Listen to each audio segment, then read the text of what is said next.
Switzerland's biggest bank. Net income at UBS slumped 76% to just $427 million, far below analysts' estimates.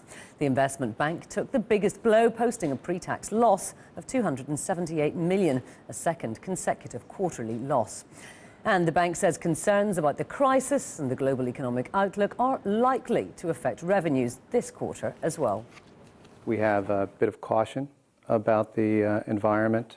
One of the things that we've seen from our clients is the fact that they'd like to see a permanent resolution of some of the issues that they see in the Eurozone, as well as the banking industry and also with the U.S. deficit outlook. Well, our reporter Elena Logutenkova spoke to the Swiss bank CFO. She joins me now from Zurich. Elena, UBS outlook seems a little more cautious than their banking rivals. Hi, Andrew. It definitely is a lot more cautious than what we've heard from US rivals and also from Deutsche Bank last week. And to put this in perspective, last year, UBS produced about 43% of total annual profit in the first quarter.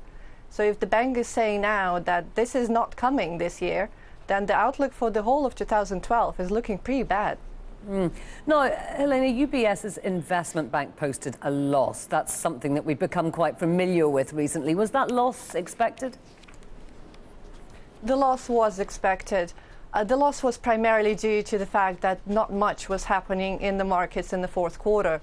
We also had a loss from Deutsche Bank's investment bank last week, and Credit Suisse, which is supposed to report earnings on Thursday, will also probably report a loss for the securities unit, according to analyst estimates anyway. And this is something that the banks have to cope with. There is just not enough revenue to go around to compensate for the costs that they have at their investment banking units. Well, UBS bonuses have been hit hard. The payout pool has been slashed by 40%. Tom Naratil says that they have tried hard to get it right.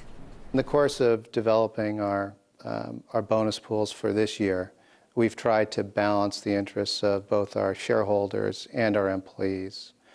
And I think that in light of the environment, we've struck the proper balance between the two groups.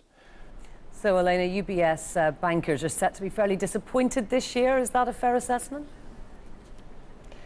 Probably.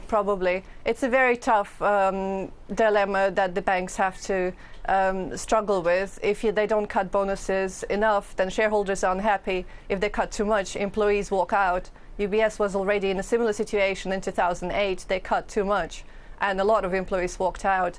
Now, this time, again, the new management is clearly taking a hard line on bonuses, and we'll just have to see what happens. OK, thank you very much indeed, Elena, for that.